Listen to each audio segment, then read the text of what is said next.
Hello everyone.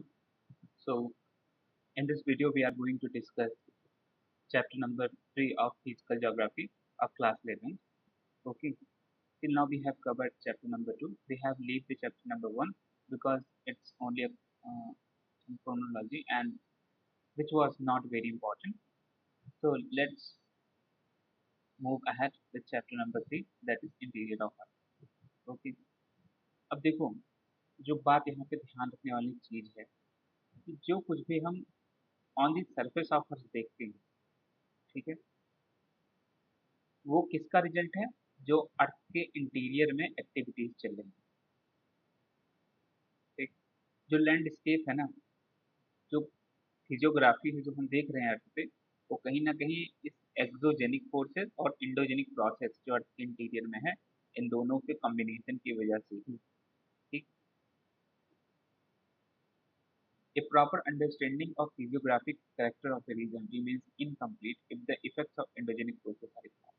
अगर हमें study करनी है जो फिजियोग्राफी है, मतलब जो जैसे माउंटेन हो गए, वैलीज हो गई, ठीक है, एंड अदर जो अर्थ के सरफेस पे स्ट्रक्चर हमें दिखते हैं, उनको अगर हमें स्टडी करना है तो एंडोजेनिक प्रोसेस को सबसे पहले स्टडी करना पड़ेगा, अदरवाइज इसकी स्टडी इनकम्प्लीट ही रह जाएगी। Human life is largely influenced by the physiography of the region. Of course कि भाई इंसान का जीवन जो फिजियोग्राफी है, जो अर्थ पे माउंटेन है, वैली है, वो ह्यूमन की लाइफ को इम्पैक्ट करती है। ओके। तो ये कुछ चीजें हैं। अब हम बात करते हैं ना कि अब देखो, अर्थ के इंटीरियर को स्टडी करना है तो अर्थ के इंटीरियर, क्योंकि ये जो अर्थ के इंटीरियर में है, यही इंडोजेनिक प्रोसेस अर्थ के सरफेस को सेव करते हैं। इस एंडोजेनिक या अर्थ के इंटीरियर को हम स्टडी कैसे करें? तो इसके लिए भी डिफरेंट तरीके। अगर अर्थ की रेडियस की बात करें, 6370 किलोमीटर। ठीक। पहली चीज तो ये ध्यान रखना है। अब देखो, हम अर्थ के इंटीरियर में इतने अंदर तक जा नहीं सकते, नहीं पॉसिबल। टेम्परेचर, डेंसिटी, प्रेशर का इम्पैक्ट इतना ज़्यादा रहता है कि पॉसिबल ही नहीं है अर्थ के इतने इंटीरियर में जाना। लेकिन फिर भी हमें सोच के ताज्जुब होगा कि जो हमारे साइंटिस्ट है ना, बिना अर्थ के इंटीरियर में गए, ठीक है, उसके मटेरियल तक एकदम इंटीरियर में पहुंचे बिना भी इतना अच्छा उन्होंने प्रिसाइजली, इतनी प्रिसाइज एक्यूरेट इंफॉर्मेशन देना अर्थ का आसान बात नहीं है। ठीक है। तो कहीं ना कहीं साइंटिफिक डेवलपमेंट का एक बहुत अच्छा एग्जाम्पल कि बताइए हम बिना अर्थ के इंटीरियर में गए हुए अर्थ के बारे में सारी चीज़ जानें। ठीक। तो ये चीज़ है। अब अर्थ के इंटीरियर को स्टडी करने के कुछ सोर्सेज हैं, जैसे डायरेक्ट सोर्सेज हो गए। डायरेक्ट सोर्सेज में क्या हो गया कि हमें उन चीज़ों की स्टडी करना है जो कहीं ना कहीं अर्थ के इंटीरियर को डायरेक्टली शो करती हैं।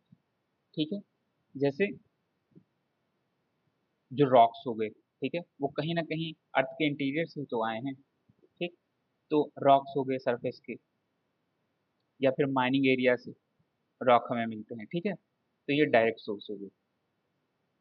अगर साउथ अफ्रीका की बात करें, गोल्ड माइंस वहाँ की हार्डली 3 to 4 किलोमीटर होती है। ठीक है। और इसके बाद अगर इसके बियॉन्ड जाना है तो टेम्परेचर कहीं ना कहीं बढ़ने लगता है। ठीक। इसीलिए काफ़ी टफ है कि अर्थ के इंटीरियर में जाके उसको एक्सप्लोर करना। साइंटिस्ट जो है वर्ल्ड के, बेसिकली दो मेजर प्रोजेक्ट को वर्क कर रहे हैं अर्थ के इंटीरियर को जानने के लिए। पहला है डीप ओशियन ड्रिलिंग प्रोजेक्ट और दूसरा है integrated ocean drilling project. Okay. अभी तक की जो डीपेस्ट ड्रिल है वो है कोला, आर्कटिक ओशियन में। ठीक। कितने डेप्थ तक? 12 किलोमीटर तक, depth of 12 kilometre. This and many deep drilling projects have provided large volume of information through the analysis of material collected at different depth. Okay. तो इस तरह से हम मटेरियल कलेक्ट करके स्टडी कर सकते हैं अर्थ के इंटीरियर का। कुछ इनडायरेक्ट सोर्सेज की बात करें तो मतलब इनडायरेक्ट सोर्सेज की हम डायरेक्टली अर्थ के मटेरियल को स्टडी नहीं कर रहे हैं, कुछ अल्टरनेटिव वे से, इनडायरेक्ट तरीकों से हम अर्थ के इंटीरियर को जानने की कोशिश करते हैं।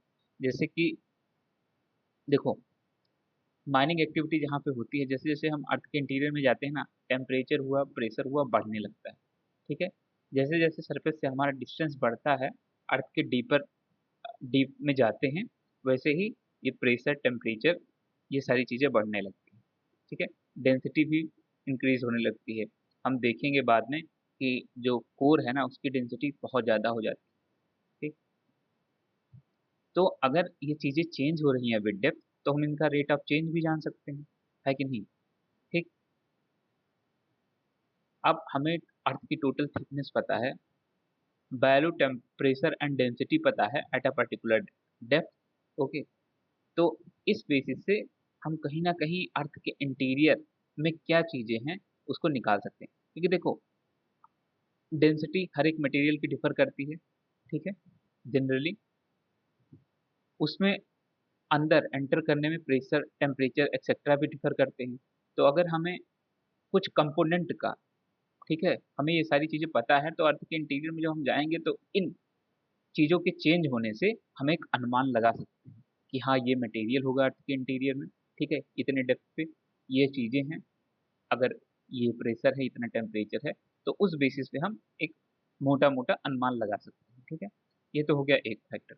दूसरा है कि gravitation, magnetic field and seismic activity. ठीक है, जो अर्थ का सरफेस है ना, हर एक लेटीट्यूड पे ये ग्रेविटेशन फोर्स सेम नहीं है। पोल्स के पास जो ग्रेविटेशनल फोर्स है वो बहुत ज़्यादा है, लेकिन वहीं अगर इक्वेटर की बात करें तो कम है। ठीक है, जैसे जैसे सेंटर से डिस्टेंस बढ़ता है, वैसे ही जो हमारे ग्रेविटेशनल फोर्स होते हैं कम होने लगते हैं। इसी वजह से जो पोल्स है वो बेसिकली सेंटर के पास है, इसलिए ग्रेविटेशनल फोर्स जो है बेसिकली ज़्यादा होता है।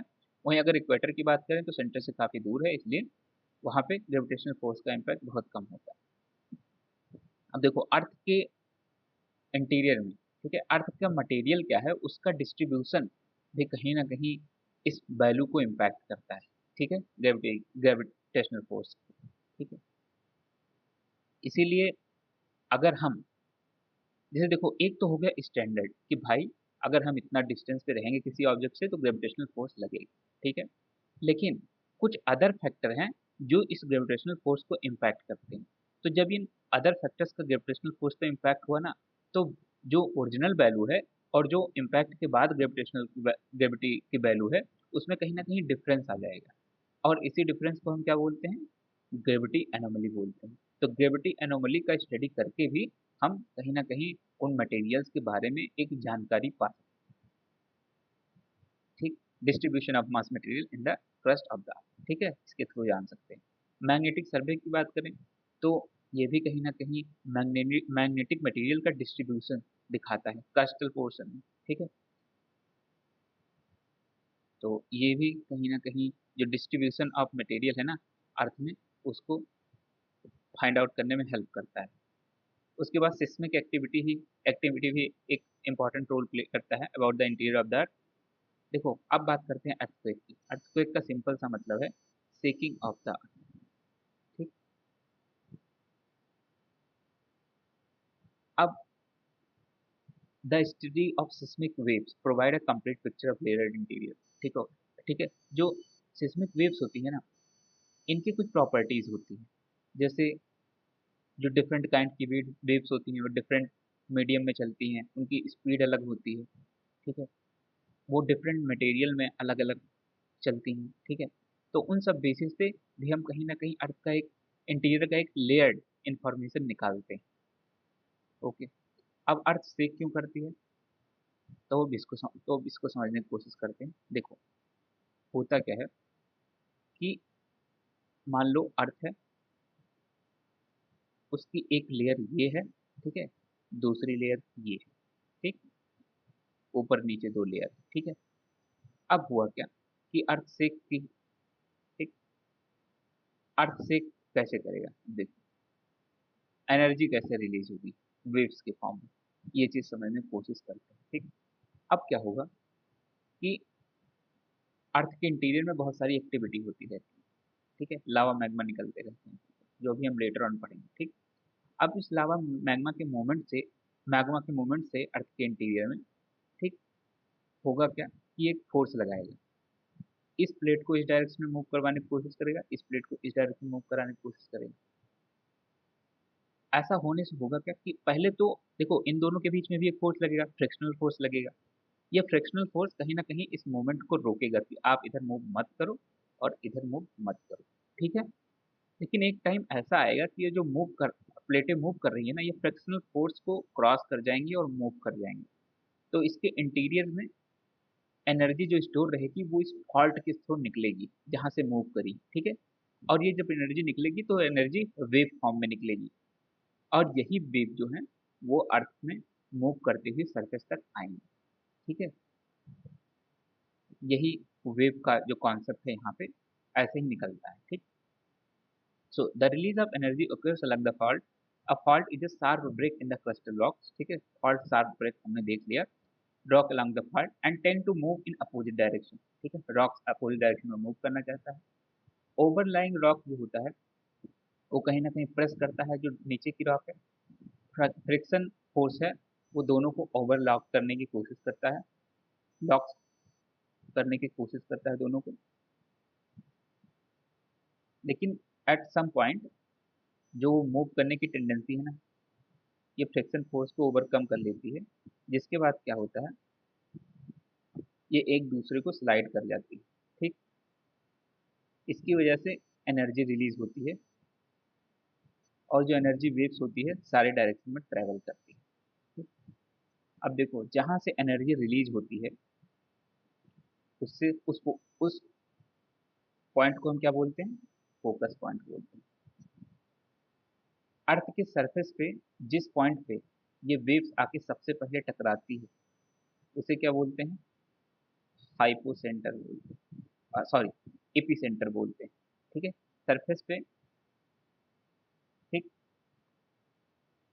जो सबसे नियरेस्ट पॉइंट होता है सरफेस पे जहाँ पे ये जो वेव से सबसे पहले आके टकराती है उसे बोलते हैं एपीसेंटर। फोकस को ही हाइपोसेंटर बोलते हैं, ये चीज आप ध्यान रखिएगा, जहाँ से एनर्जी रिलीज होती है। तो ये कॉन्सेप्ट था शेकिंग ऑफ अर्थ का। अब अर्थक्वेक वेव की बात करें, ठीक। तो सबसे पहली बात कि जितने नेचुरल अर्थक्वेक्स हैं कहाँ होते हैं, लिथोस्फीयर में। अभी हम लिथोस्फीयर का भी कॉन्सेप्ट देखते हैं, ठीक।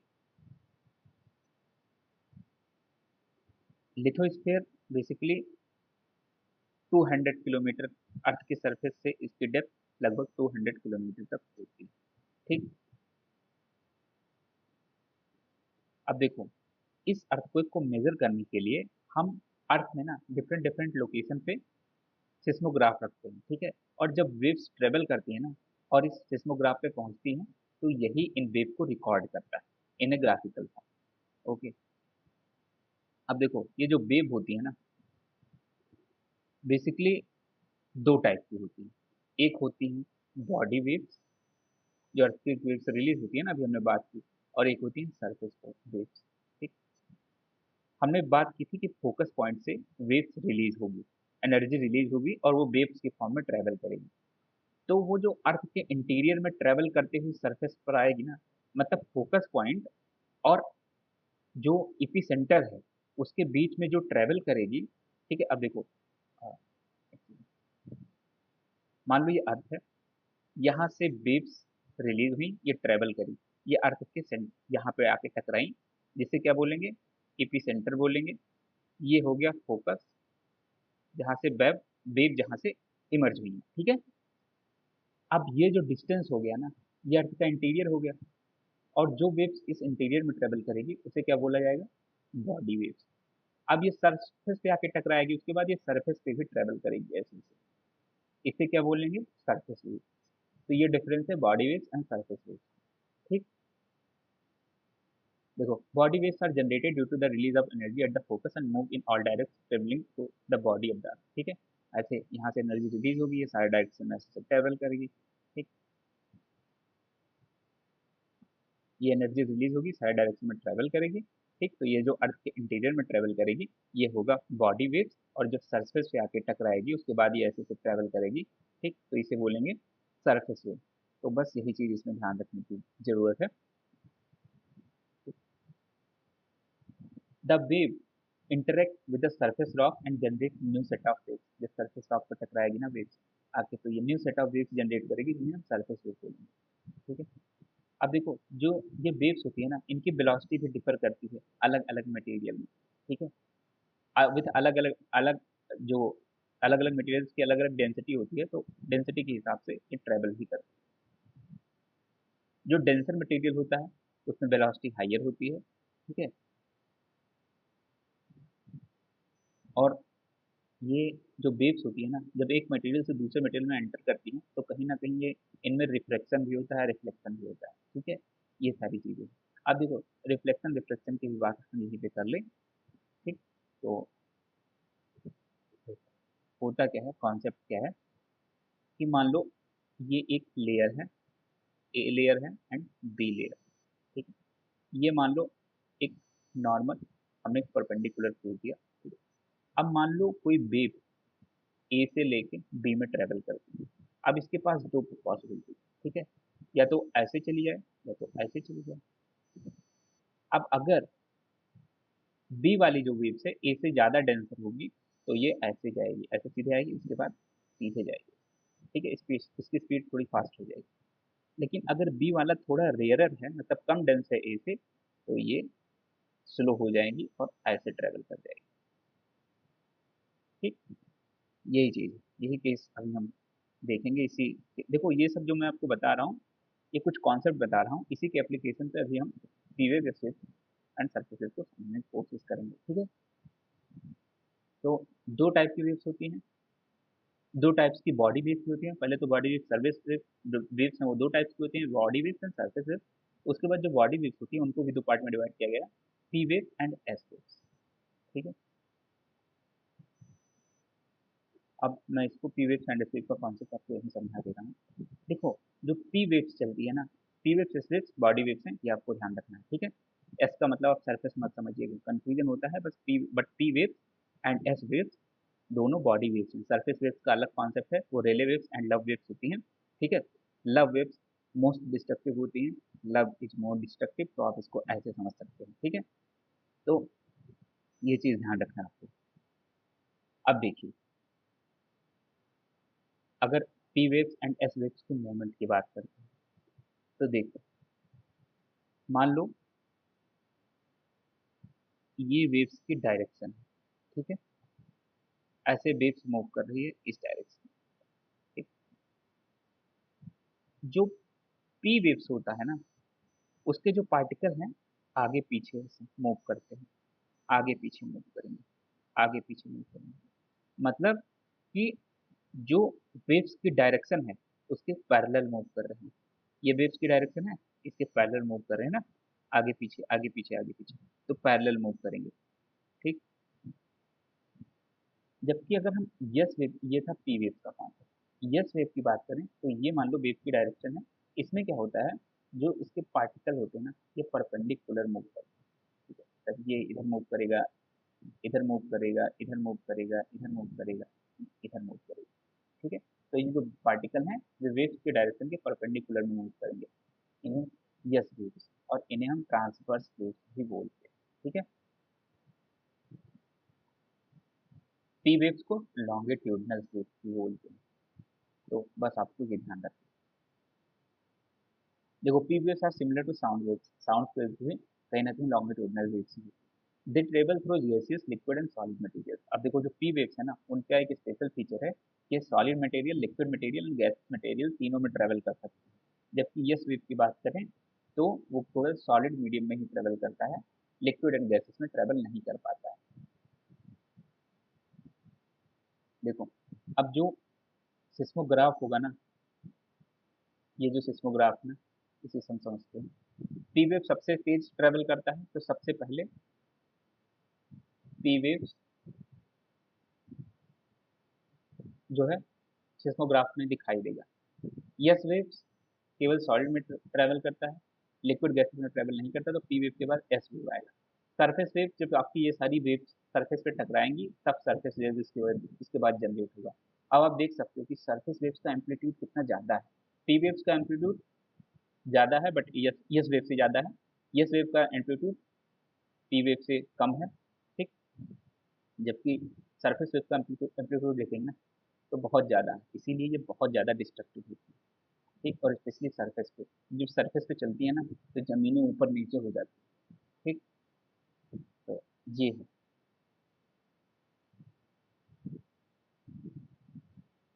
Okay, it has help scientist to understand the structure of the interior of the earth. Reflection cast the wave to rebound. अब देखो रिफ्लेक्शन, रिफ्लेक्शन में अंतर समझ लेते हैं। रिफ्लेक्शन में क्या होता है ना कि कोई, रिफ्लेक्शन की बात करें, ये है कोई सरफेस, रिफ्लेक्शन में कोई चीज़ ऐसे आएगा और रिफ्लेक्ट हो जाएगा, ऐसे हो जाएगा, वापस हो जाएगा, ऐसे रिफ्लेक्ट होता है। रिफ्लेक्स मतलब एक ही मीडियम में जो कुछ भी होता है होता है। लेकिन रिफ्लेक्शन की बात करें ना तो ये कोई सरफेस है जो दो मीडियम को सेपरेट करता है। रिफ्लेक्शन आएगा एक मीडियम से दूसरे मीडियम में एंटर करेगा, फिर इसकी डायरेक्शन, चाहे जिस डायरेक्शन में जब ये बदलेगी ना, सीधे नहीं जाएगी, इधर उधर होगी, तब उसे बोलेंगे रिफ्लेक्शन। ठीक, ये ध्यान रखने वाली चीज़ है। अब प्रोपगेशन ऑफ अर्थक्वेक वेव कैसे होता है? तो different types of earthquake waves है जो ना डिफरेंट मैनर में ट्रेवल करती हैं। ठीक, जैसे जैसे मूव करती हैं, ये कहीं ना कहीं वाइब्रेशन क्रिएट करती हैं रॉक्स में। पी वेव्स पैरेलल वाइब्रेट करती हैं डायरेक्शन ऑफ वेव से, हमने समझ लिया। एस वेव्स परपेंडिकुलरली, ठीक, मूव करती हैं द डायरेक्शन ऑफ वेव्स, ये भी समझ लिया है। तो ये जो पैरा था हमने समझ लिया डायग्राम देखो। अब एमरजेंस ऑफ शैडो वेव्स की बात करते हैं। तो देखो, जैसे ये अर्थ है, ठीक है, अर्थ है, ठीक, यहाँ से वेव्स इमर्ज हुई, वेव्स ऐसे अर्थ के इंटीरियर में ट्रैवल करते करते आई, ठीक है, ट्रैवल करते करते। पी वेव्स तो सारे मीडियम में ट्रैवल कर लेगा। ठीक, यस वेव क्या करता है, सिर्फ सॉलिड में ही ट्रैवल करता है। तो ये ऐसे जो यस वेव है केवल सॉलिड में ट्रैवल करेगा और लिक्विड गैस से तो ट्रैवल कर नहीं पाएगा, इसीलिए जो इसका शैडो जोन होगा। अब शैडो जोन क्या होता है? शैडो जोन बेसिकली वो पोर्शन होता है ना जहाँ पर वेव्स रिसीव नहीं होती। अर्थ के सरफेस पे वो पोर्शन जहाँ पे मतलब सिस्मोग्राफ हम प्लेस करते हैं डिफरेंट लोकेशन पे, तो जहाँ पर वेव्स रिसीव नहीं होती सिस्मोग्राफ में, उसे हम शैडो जोन बोलते हैं। ठीक, अब देखो वही यहाँ पे कहा गया है कि the earthquake waves get recorded in seismograph located at far off location. However, there exists some specific area where the waves are not reported. ठीक है, कुछ स्पेसिफिक एरिया में वेव्स रिपोर्ट नहीं होती हैं। इसी एरिया या जोन को क्या बोलते हैं? Shadow zone. ठीक, तो ये है शैडो जोन का concept. The study, the study of different events reveal that for each earthquake there exists altogether different settlement. हर एक earthquake के लिए different different shadow zone हो सकता है। ठीक है, अब हम इस डायग्राम के थ्रू समझते हैं कि P wave and S wave का शैडो जोन क्या है। देखो, पी वेव्स की बात करें, यहाँ से मान लो कि ये हाइपोसेंटर है, फोकस, जहाँ से वेव, जहाँ से वेव्स रिलीज होती है। ठीक है, ये मान लो ये हाइपोसेंटर है। ठीक है, पी वेव्स रिलीज होंगी, ट्रैवल करेंगी सारे डायरेक्शन में, सारे डायरेक्शन में, सारे डायरेक्शन। लेकिन देखो अब आप यहाँ पे क्या होगा कि पी वेव थ्रू रिफ्रैक्शन होती है। ठीक है, रिफ्रैक्ट मतलब सारे मीडियम से ट्रेवल करती है, तो कहीं ना कहीं डिफरेंट डिफरेंट डेंसिटी में एंटर करती है, तो इस वजह से पी वेव रिफ्रैक्ट भी कर जाती है। P wave basically 103 to 142 degree के बीच में नहीं आ पाती है, क्योंकि ये रिफ्लेक्ट होके दूसरे डायरेक्शन में चली जाती है। यही जो एरिया है ना जहाँ पे पी वेव नहीं पहुंची, 103 डिग्री टू 142 डिग्री, ये पी वेव्स का शैडो जोन है। ये चीज़ ध्यान रखना। एस वेव की बात करें तो एस वेव का शैडो जोन जब हम देखें, एस वेव हमें पता है कि केवल सॉलिड में ही ट्रेवल करता है। ठीक, तो ये मान लो सॉलिड है जब, तो सॉलिड सॉलिड में ट्रेवल कर जाएंगे। ठीक है, यस वेव ऐसे ऐसे सॉलिड में ट्रेवल करेंगी। लेकिन अब देखो लिक्विड जो पोर्शन जहाँ पे आएगा वहाँ पे ट्रेवल ही नहीं कर पाएंगी, तो यस वेव का जो शैडो जोन होता है ना काफ़ी ज़्यादा होता है in compare to P wave. S wave का shadow zone 103 degree to 103 degree होता है, जबकि पी वेव का shadow zone 103 degree to 142 degree, इसी के बीच में पी वेव का सिर्फ शैडो जोन होता है, ऐसे यहाँ पे। ठीक है, इसी के बीच में पी वेव का शेड्यूल होता है, जब पी एस वेव का शेड्यूल पूरा 103 डिग्री टू 103 डिग्री। अब P wave and S wave का कॉमन शेड्यूल क्या होगा, तो 103 डिग्री टू 142 डिग्री तक ही होगा, ठीक है, जहाँ पे दोनों का शेड्यूल होगा। ये चीज़ ध्यान रखना है। ओके, तो हमने शेडो जोन भी समझ लिया, कितने डिग्री से कितने डिग्री के बीच में होगा। अब टाइप ऑफ अर्थक्वेक की बात करें तो अर्थक्वेक के भी डिफरेंट टाइप होते हैं, जो अलग अलग रीजन की वजह से होते हैं, ठीक। सबसे पहला टाइप जो है टेक्टोनिक अर्थक्वेक, कि कुछ अर्थ की लेयर में मूवमेंट हुआ,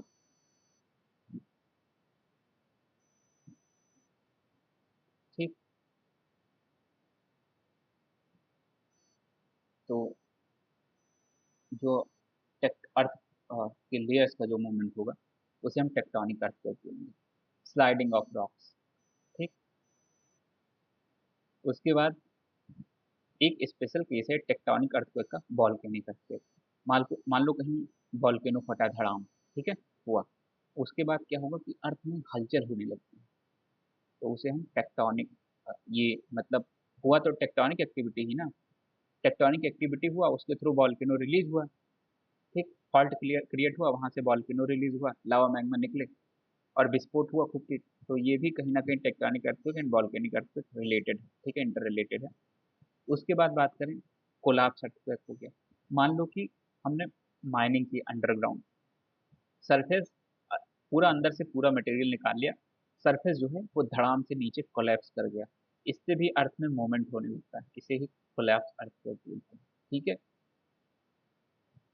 मान लो हमने कोई बम फोड़ दिया, बड़ा बम, न्यूक्लियर जैसे हो गया, न्यूक्लियर बम, केमिकल कोई बड़े बम जैसे, ठीक है।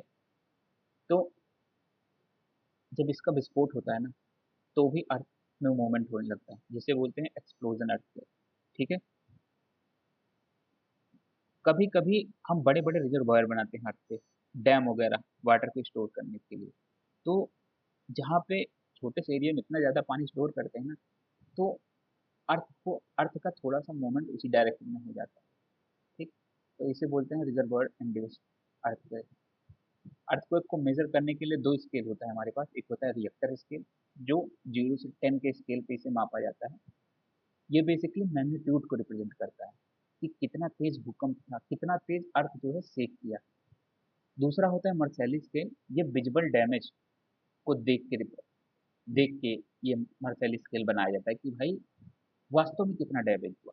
हो सकता है कि कहीं के इंफ्रास्ट्रक्चर अच्छे रहे हैं, ठीक है, वहाँ पे 8 जो मैग्नीट्यूड स्केल पे 8.0 का भूकंप आया, लेकिन इंफ्रास्ट्रक्चर अच्छे होने की वजह से वहाँ पे ज़्यादा असर नहीं दिखाई दिया, ठीक। लेकिन वहीं दूसरी जगह की बात करें जहाँ पे 5.0 का मैग्नीट्यूड स्केल पे अर्थक्वेक आया, लेकिन वहाँ का इंफ्रास्ट्रक्चर ठीक ना होने की वजह से सब कुछ तबाह हो गया।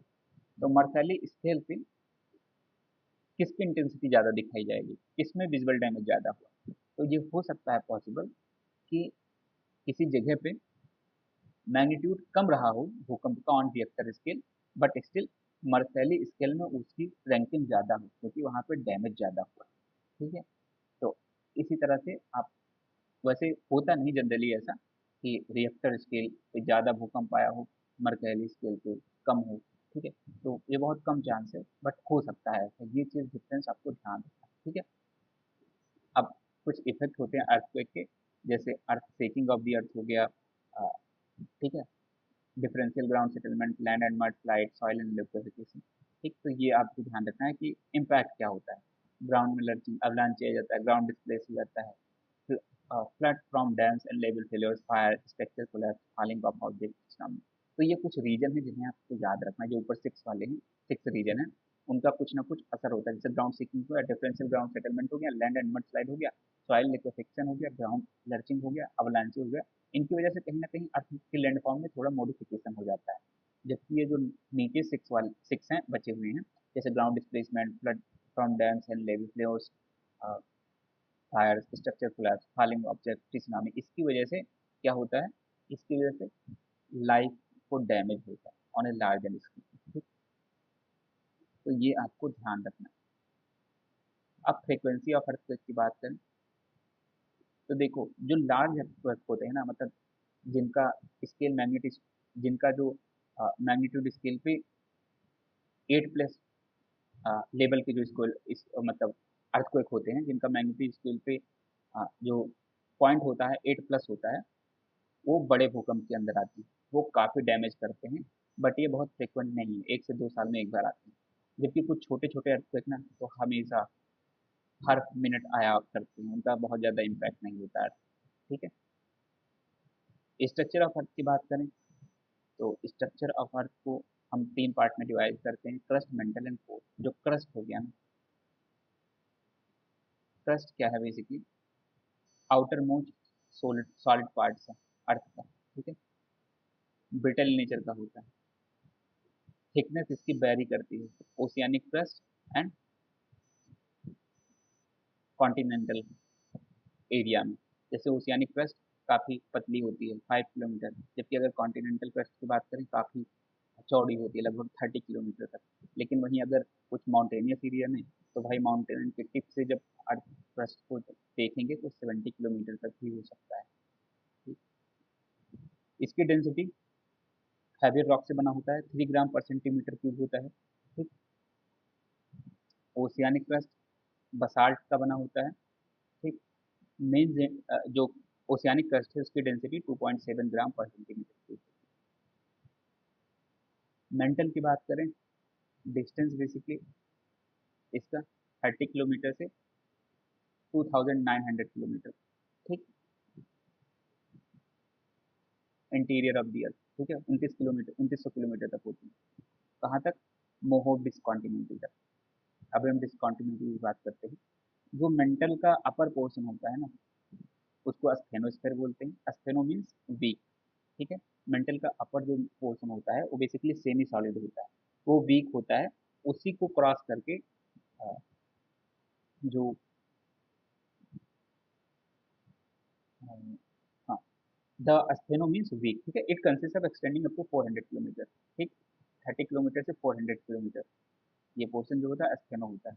ठीक। लिथोस्फीयर आप कंफ्यूज मत होइएगा, वो 200 किलोमीटर तक होता है from the surface to the interior, जबकि अस्थेनोस्फीयर की बात करें 400 किलोमीटर तक होता है। ठीक। और यही जो है ना मेन सोर्स होता है किसका, मैग्मा का।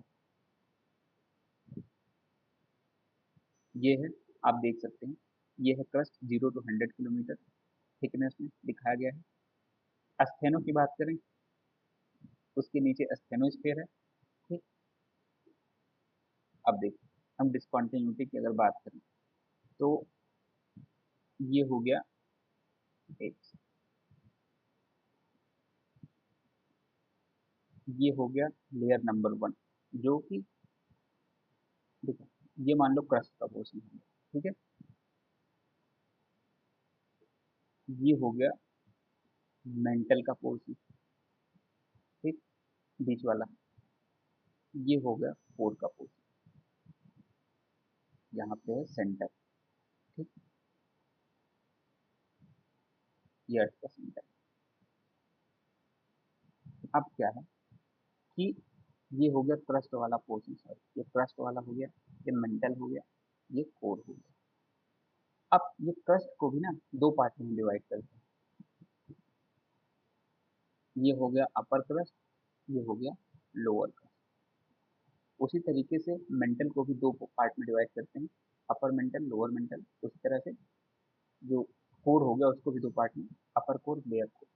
जो क्रस्ट है ना, अपर क्रस्ट को लोअर क्रस्ट से डिवाइड करने वाली जो लाइन होती है, उसे हम कोनराड डिस्कॉन्टिन्यूटी बोलते हैं। ठीक है। अब देखो, ये जो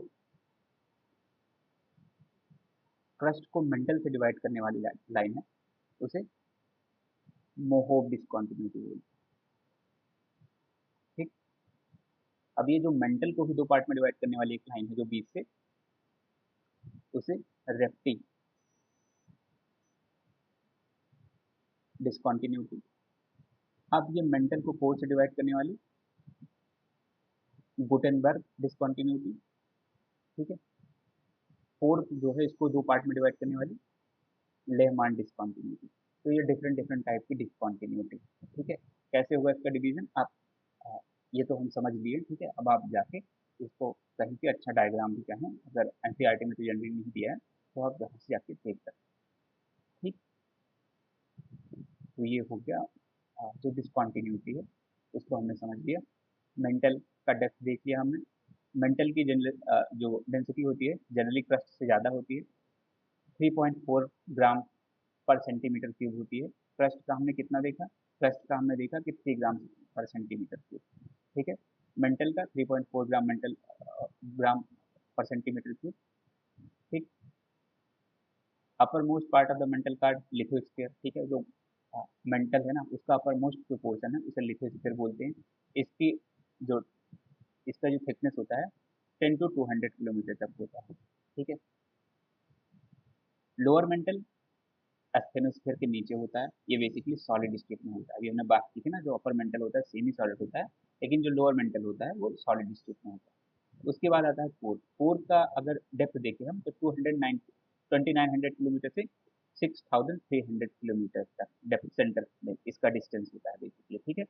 It indicates the earthquake wave's velocity help in understanding the existence of core of the earth. The core mental boundary is located at the depth of, ठीक है, 200 2900 किलोमीटर पे जो कोर और मेंटल की बाउंड्री होती है वो लाई करती है, ठीक है। Outer most core liquid state में होता है, inner most core solid state में होता है, ठीक है। डेंसिटी ऑफ मटेरियल की बात करें तो मेंटल एंड कोर की बाउंड्री पे जो डेंसिटी होती है 5 ग्राम पर सेंटीमीटर क्यूब होती है। वहीं अगर हम सेंटर की बात करें ना कोर के, तो वहाँ पे डेंसिटी बहुत ज़्यादा हो जाती है, 13 ग्राम पर सेंटीमीटर क्यूब होती है, ठीक। अब कौन सी लेयर किन किन मटेरियल से बना है? तो अगर हम कोर की बात करें तो सिलिकॉन और एल्युमिनियम से बना होता है, इसे हम सियाल भी बोलते हैं, सियाल भी बोलते हैं, सिलिकॉन एल्युमिनियम, ठीक। जबकि मेंटल की बात करें तो ये सीमा से बना होता है, सिलिकॉन मैग्नीशियम,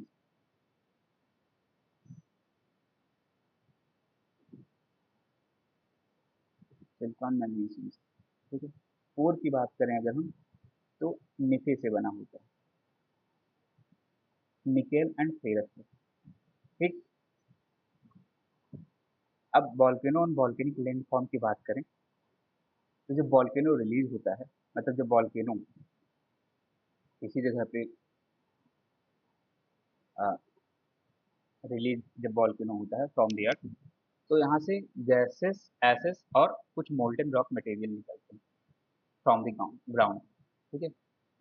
अब देखो इसको अगर हम उनके एक्टिव होने के बेसिस पे डिवाइड करें तो एक होता है एक्टिव वॉल्केनो जो रिसेंटली पास्ट में हुआ है, फ्यूचर में भी हुआ, ठीक है।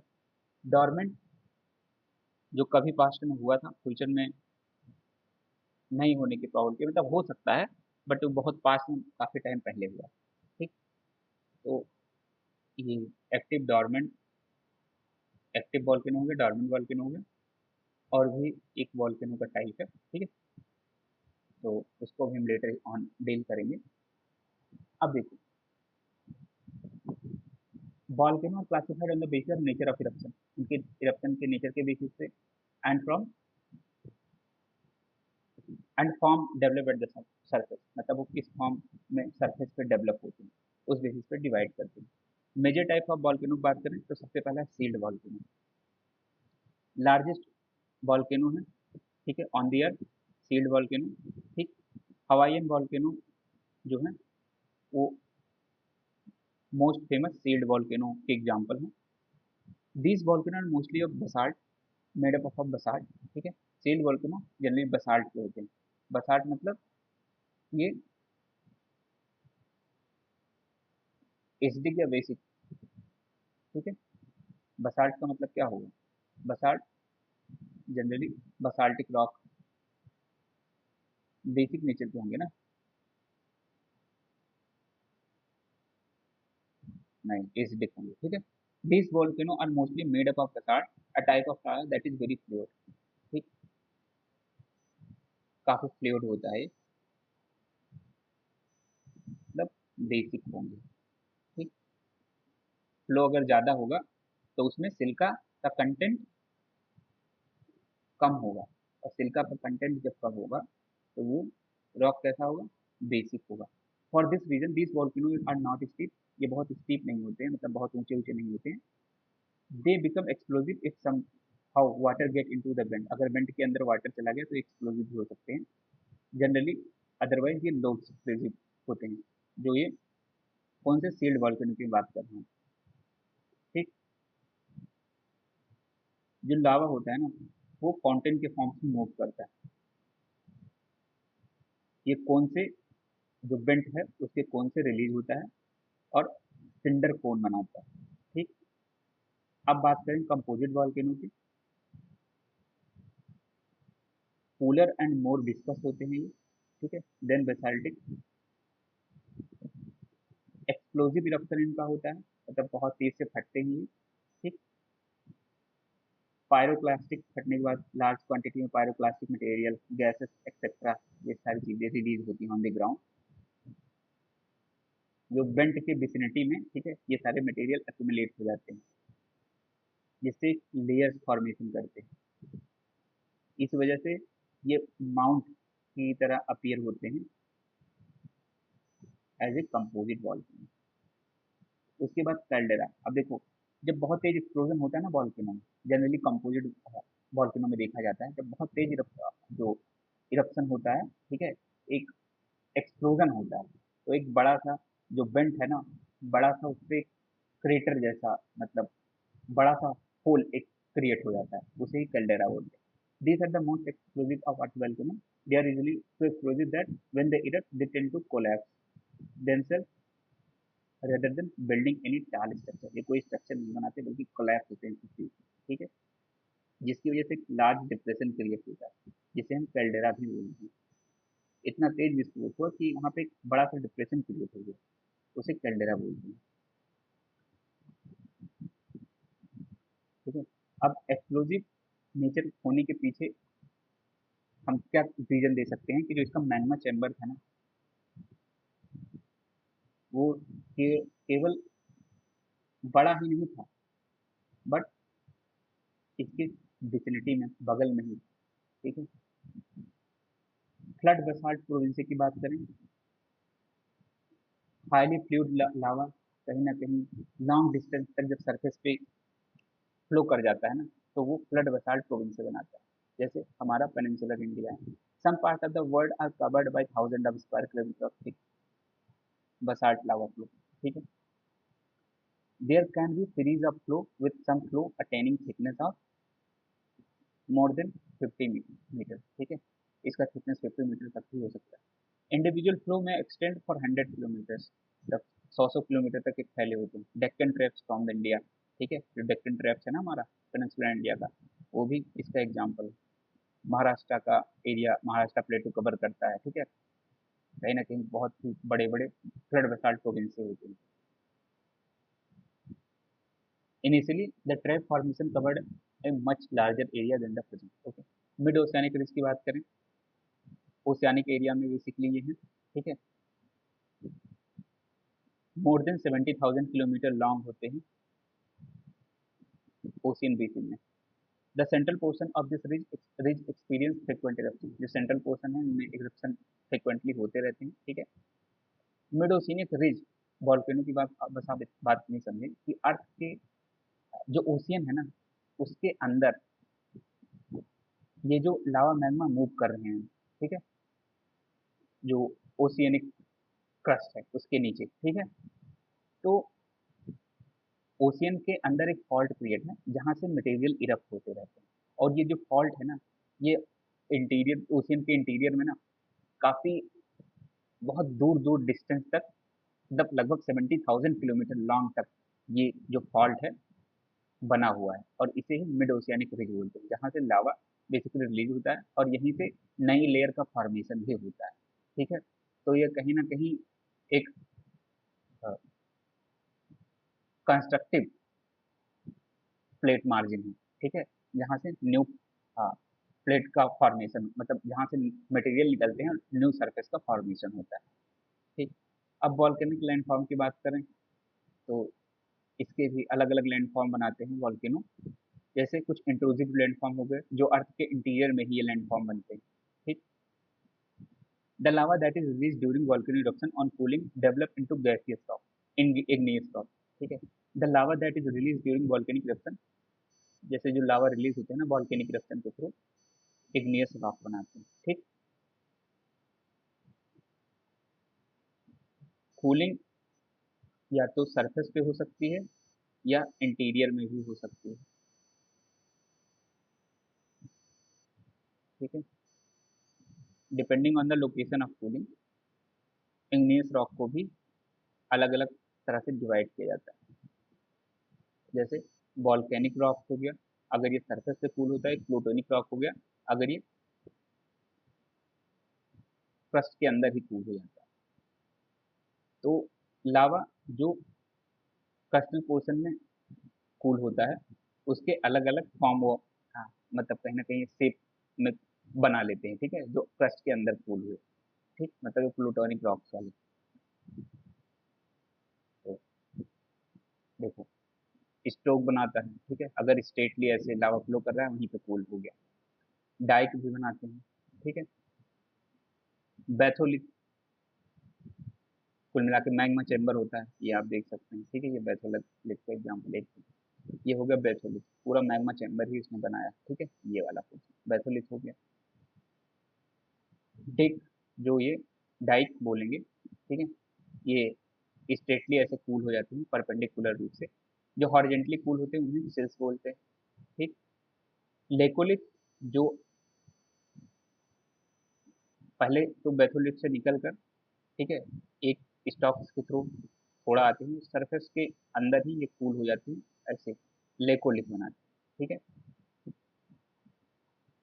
लेपोलिथ भी होता है जो ऐसे होता है। ठीक। एक होता है हैकोलिथ भी, जो ऐसे शेप में बनता है। ठीक। तो ये चीज ध्यान रखना आपको। देखो, वही यहाँ पे दिया गया है। पहला तो हो गया batholith, a large body of magnetic material that's cool in the deeper depth of the crust develop in the form of large domes. Large domes की तरह अर्थ के डीपर में, डीपर डेप्थ में कूल हो जाते हैं। ठीक है। अर्थ पे ये कब दिखते हैं? जब डिनडेशन प्रोसेस होता है सरफेस पे, तब ये धीरे धीरे अर्थ के इंटीरियर में होते हैं और ये धीरे धीरे दिखने लगते हैं जब ओवरलाइंग मटेरियल जो होता है वो रिमूव हो जाता है। बहुत लार्ज एरिया कवर करते हैं, सेवरल किलोमीटर तक की हो सकते हैं। ठीक है। ग्रेनाइटिक होते हैं।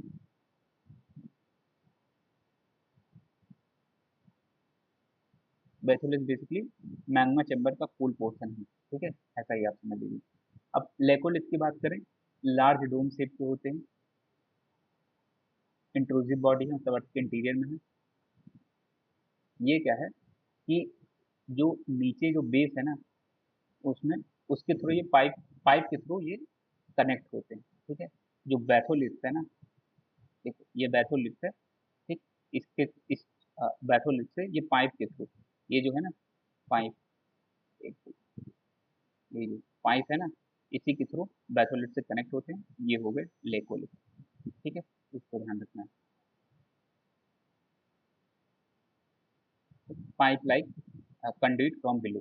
It resemble the surface volcanic dome of composite volcano, मतलब composite volcano की तरह ये दिखते हैं, बट ये इंटीरियर में होते हैं।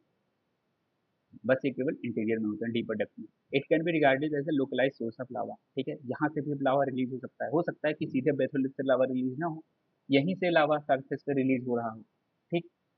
कंपोजिट वॉल्केनो जो बनता था ना, हाँ, हमने बेसिकली देखा था एग्जाम्पल कैल्डेरा का, कैल्डेरा फॉर्मेशन हुआ था ना, कि जब विस्फोट हुआ था, तो जब सोर्स ऑफ मैग्मा, जो सोर्स ऑफ लावा होता है ना, अगर बहुत सैलो डेप्थ पे अगर लोकेटेड होता है वॉल्केनो के, तब उसमें इस तरह से विस्फोट होता है। तो ये लेकोलिथ के केस में ही वो कैल्डेरा जो फॉर्मेशन होता है। ठीक है, जब सोर्स लेकोलिथ हो तो कैल्डेरा फॉर्मेशन होता है, इसको ध्यान रखना। लोकलाइज सोर्स ऑफ लावा होता है। ठीक है, जैसे Karnataka plateau is spotted with domal fish of granite rock. Most of this new exfoliated are example of lopolith. Okay, अब बात करते हैं हम lopoliths, phacoliths and state. As and when the lava move upwards, a portion of the same will tend to move in horizontal direction whenever it's find weak. ठीक, week spline जब ये horizontal direction में रहेगा ना, मतलब देखो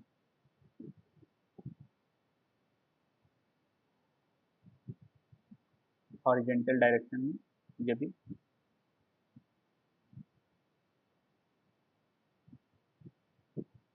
ये हुआ आपका, मान लो ये हो गया आपका मैग्मा चैम्बर अंदर, ठीक है, ये हो गया बाहर, ठीक है, ये मूव किया, जब ये ऐसे मूव करेगा ना, तो ये से क्या बोलेंगे हम, डाइक। अब ये भी तो पोर्शन है कि मतलब पॉसिबल है कि ऐसे ऐसे भी मूव कर जाए आपके यहाँ पे, तो ये जो हॉरिजेंटली बनेगा इसको बोलेंगे सिल्स। ठीक, अब ये भी पॉसिबिलिटी कि आए और ऐसे एक चैम्बर बना ले, ऐसे, ठीक है, इसे बोलेंगे थेकोली। अब ये भी पॉसिबिलिटी है कि आए और ऐसे ऐसे चैम्बर बना ले, इसे बोलेंगे लेपोली। ठीक है, लेपोलिथ हमने देखा था कि ये ये जो है बैथोलिथ है, मेन मैग्मा चैम्बर है, ठीक है, यहाँ से ऐसे आया और एक मैग्मा चैम्बर सरफेस के पास ही ऐसे बना लिया, ठीक है, ये लोकलाइज सोर्स हो गए मैग्मा के, अगर कोई वोल्केनो यहाँ से निकल रहा है, ठीक है, तो ये वाला जो लावा का जो शेप होगा इसे हम बोलेंगे लेकोलिथ। ठीक, तो बस यही चीज ध्यान रखने वाली।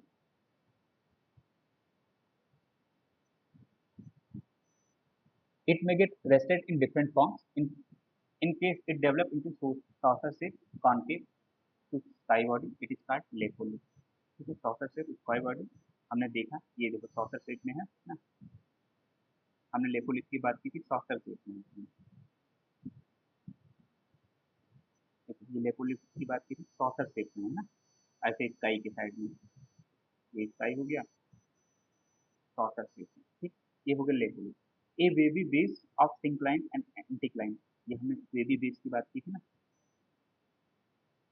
सिंक्लाइन एंटीक्लाइन, ये जब बनाता है तो इसे क्या बोलते हैं, थेकोलिथ। ठीक,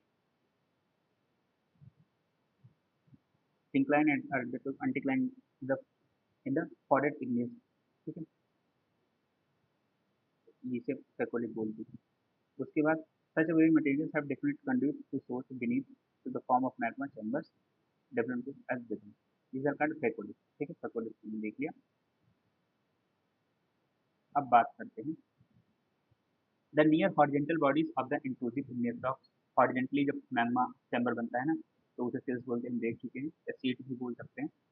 थिकनेस ऑफ मटेरियल पर डिपेंड करता है, अगर कम थिकनेस का होगा तो सिल्स बोलेंगे, ज़्यादा थिकनेस का होगा तो हम उसे सीट बोलेंगे। ओके, अब देखिए हॉरिजॉन्टल डिपोजिट, देखिए डायरेक्ट क्या होता है, when a lava makes its way through crack and fissure develop in the land. ठीक है, when the lava makes its way through the crack and the fissure develop in the land, its solidification almost perpendicular to the ground. ठीक है, perpendicularly ही solid, अभी हमने देखा था ना ये कौन सा चीज़, देखो आ रहा था ऐसे सॉलिड परपेंडिकुलर फॉर्म में था ना, ये वाला, तो इसे हम बोलते हैं डाइक। बस परपेंडिकुलर हो तो डाइक, आपको अर्थ के सरफेस के परपेंडिकुलर हो तो डाइक फॉर्मेशन होता है, बस इतना लिख के हम रखना है। ठीक है, Scissors develop in the land, its solidification almost perpendicular to the ground, it gets pulled in the same position to develop a wall-like structure। ठीक है, wall-like structure कहीं ना कहीं बना रहा है, such such such structures called dikes। These are the most commonly found species found in the western Maharashtra। western Maharashtra area में ये जनरली फाउंड होता है अपने यहाँ। These are considered to be seeded of the eruption that led to the development of Deccan। कहीं ना कहीं जो डेक्कन ट्रैप्स हमारा डेवलप हुआ है ना, वो वॉल्केनिक इरप्शन से हुआ है।